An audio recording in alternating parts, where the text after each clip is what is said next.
Munster come back from 19 points down to almost beat the Sharks. My name's Mark, let's talk rugby.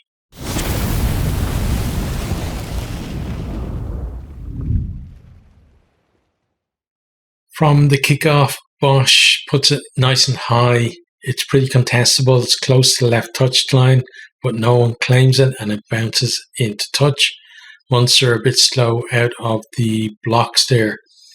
We then have a period where it's a bit of a kicking contest, and that leads to a break for Khaleesi, gets the Sharks on the front foot. Sharks then go through the phases in Munster's half. Khaleesi combines with Am on the right. Khaleesi gives it back inside to Am as he's being pushed out. Am then returns it back out, back of his hands out to Khaleesi, who just as he comes back into play, he's tackled just short of the line by Nash, and Munster turn it over, but they get caught behind their own line. We then have a long stoppage for treatment to Khaleesi's leg. We restart with a scrum to the Sharks. They win a penalty at the scrum. Kick to the corner. Grobbelaar takes the line out and they set up the maul. They stop once, but then they kind of get it going again. Then Monambi breaks off and he goes over in the corner. Bosch misses the touchline conversion. 5-0 Sharks lead. Khaleesi then sadly has to go off injured. Hopefully he will be okay for the World Cup. I really don't like seeing anyone getting injured at this point of the season. Munster, for the first kind of 10 or 15 minutes, trying to put the ball through the hands, but it's just not not coming off for them. They're a little bit off. Passes not really sticking. Some of it is, down to Sharks' defense, but a lot of it is just down to, the running lines and the timing and timing of the passes, the height of the passes, just seems to be that little bit off for them. Then Chituka gets isolated. Barron gets over the top and wins a penalty for holding on. Munster decide to kick to the corner. Peter O'Mahony claims the line out. He's at full stretch, basically like stretching backwards. Gets it. They set up the maul. Sharks don't manage to sack the maul. Then they turn the ball over and kick clear. Really good maul defense from there. It looked like Munster had a bit of a nudge on and were kind of rolling it around to the left and using that little bit of extra space that was on the touchline. But Sharks did really well to stop them there. But the problem is the kick didn't go that far, and then Munster have another line out into 22.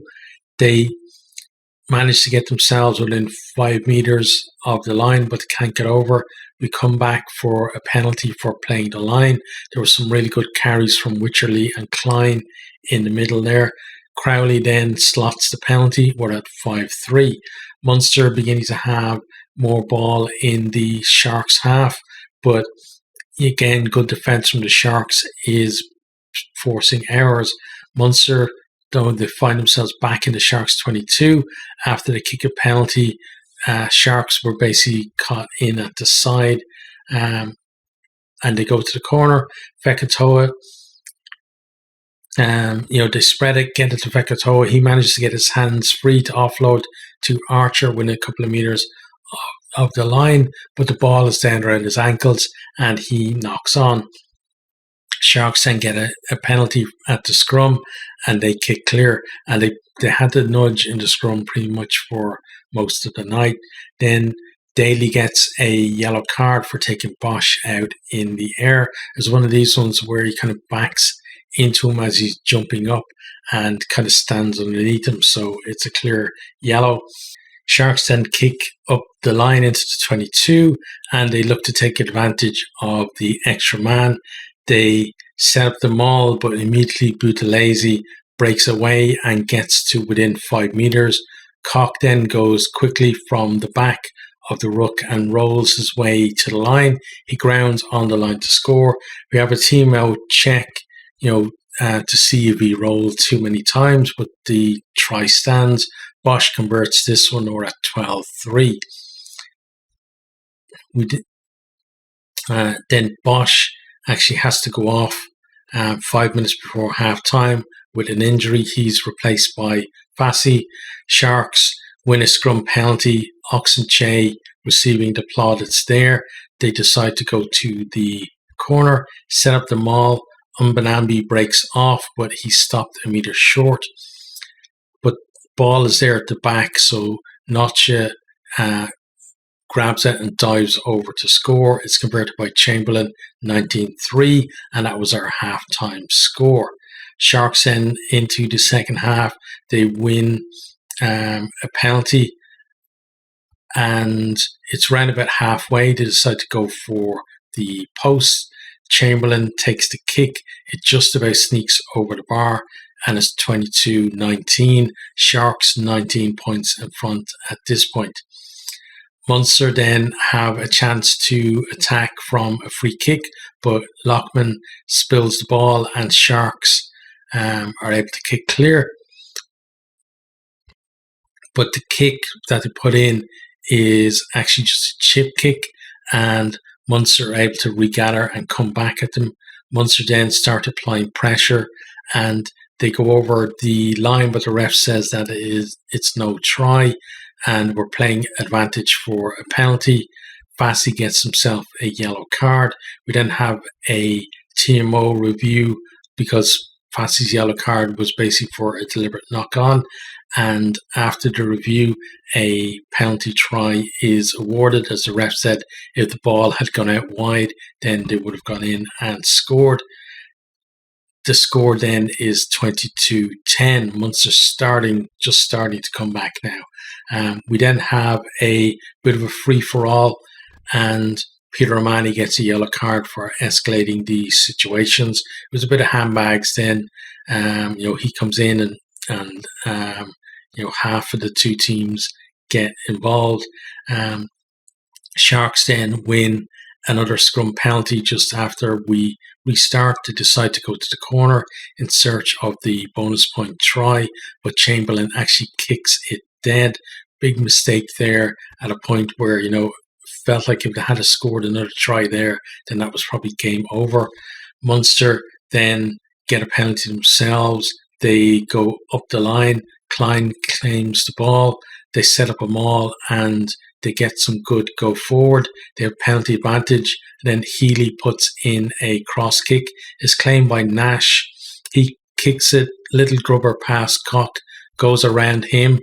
And then Chamberlain comes across. Looks like he's going to claim the ball, but completely misses it. Ball goes over the try line and Nash grounds it in the corner. Nash's foot was in touch before he grounded it, but he wasn't in possession of the ball, so therefore the try stands. From there then, Healy goes for the conversion. He actually hits the inside of the post, but the ball kind of bounces back out and doesn't go over the bar. So we are at 22-15. Munster then win another penalty. This one is for no clear release. They decide to go up the line, and at this stage, like, they really are taking control of the game. They go through the hands, go through a bunch of phases. You can see that they are upping the pace, but then play breaks down when Healy tries to grubber through, but Chamberlain gets to it first.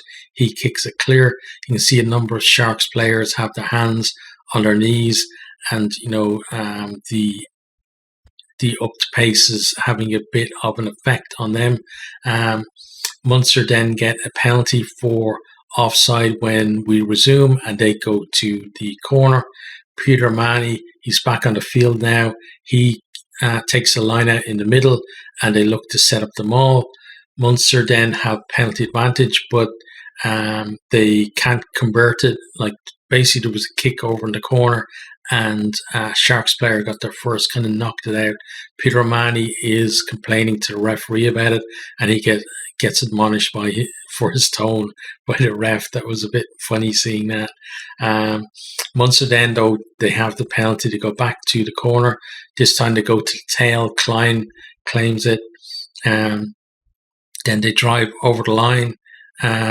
They're just short, and I think it was Coombs was just short, but the ball is right there, and Murray is there, so he just picks it up and places it on the line and scores. Healy converts it to tie us up at 22 all.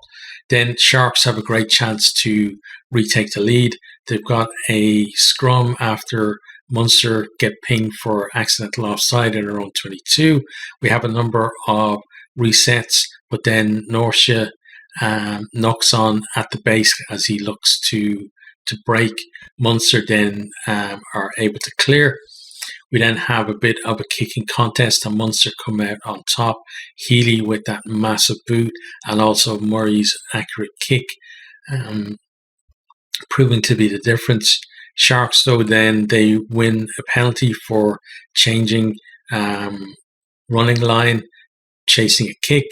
They decide to go up the line into the Munster 22, but Wycherley wins the line out against the head. Frisch then kicks a brilliant 50-22. It's over the head of Fassi, and Munster again in good position. They attack from the line out. Fekitoa with a good carry gets them to within 5 metres.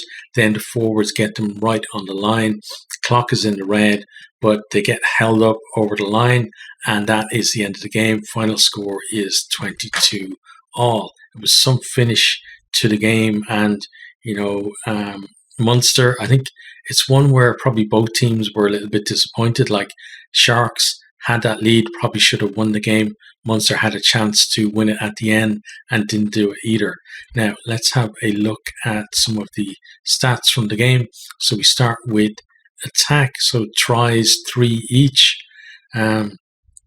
Sharks are obviously looking for that bonus point win to try and get into possibly Champions Cup rugby next season, and to get an easier draw in the knockout stages. Possession 31% for Sharks, 69% for Munster. Munster did a lot more with their possession in the second half than they did in the first, and they really did start to dominate in that second half. Clean breaks was 3 each. Defenders beaten 12 for the Sharks, 19 for Munster. Munster, as I said, kind of making errors a little bit off in the first half, but they really got their attacking game going in the second half. When they upped that pace, then they were able to find gaps and, hence getting more beaten defenders, I think. Offloads then, 6 for the Sharks, 11 for Munster. And again, it's kind of a sign of how Munster's attacking play is evolving, that they're going for so many offloads in the game.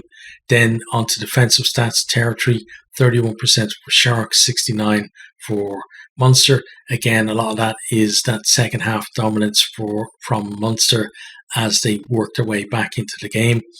And number of tackles, 143 for the Sharks, 41 for Munster.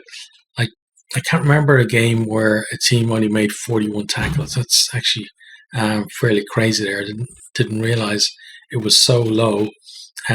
Missed tackles then, 19 for the Sharks, 12 for Munster. Tackle success, 88% each. That's pretty much on the pass level for the URC, so no major lapses in the defences overall, at least. Turnovers 1 then, 7 for the Sharks, 5 for Munster. Sharks were mainly winning those turnovers in the first half when they were, keeping Munster tryless, but then Munster started to turn things around in the second half, and turnovers was one of those things that started going their way as well. Kicking then, 3 for the Sharks, and then 2 for Munster. That kick from Healy that hit the post and could have gone over or not, could have led to them winning the game. But one thing I always say about ifs and buts like that is that, well, if his kick actually is successful and goes over, then then you've got a situation where Munster are leading in the last few minutes by a couple of points, and maybe then the Sharks have some motivation to come forward and try to get the win, and then suddenly the the result doesn't go the way you thought it might have gone. So, I never think that you can't just say, well, if he gets that, then everything else plays out the same. Penalties then, 10 for Sharks, 9 for Munster. We had 3 yellow cards in the game as well. And, I think at different periods in the game, when one team were on top, the other team were kind of compounding that by conceding penalties, especially Munster at the scrum where, Sharks were on top earlier on, and then just those penalties at the scrum allowed them to get into the corner and get some of their tries as well. Now, where are the teams from here? So Sharks, as I said, great start to the game, but they really were holding on in that for most of that second half and almost lost the game. They finished 6th in the URC table, and now they go to Dublin to play Leinster in the quarterfinals. Munster showed great heart to come back, and they were so close to winning it at the end there. And they actually took 7 points from their trip to South Africa to finish 5th overall in the table. And that's some going, considering, there were a lot of people a little bit worried about whether Munster were going to actually, fall out of the Champions Cup places and maybe even the knockout places if the South African tour went badly and other results went against them. So fair play to them for that, like a really good tour for them. Now in the quarterfinal, they go to Glasgow. Glasgow did a number on them not so long ago at Thomond Park, and now it's away. So Munster are really going to have to up their game, and I think that they won't be given a chance to come back probably against a Glasgow team. So they're going to have to be on it right from the start.